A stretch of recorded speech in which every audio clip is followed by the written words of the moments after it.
Balik ako may rapper daw sa TikTok na naghahamon ng laban. Walang personalan to pero ano ba talaga gusto mong patunayan? Ano nga ba nakain mo para maisip mo bigla na ako ay labanan? Imposible akong talunin lalo na pag rap battle na ang usapan.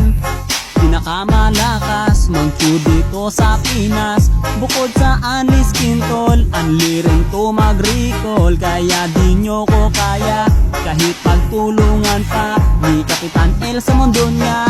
Kayo'y mapapaluhod sa harapan ng tunay na rapper na hinamon mo ng battle sa paligsahan ng rap. Pagkatalo mo'y masaklap, ngayon matutong kumilala, di may kukumpara.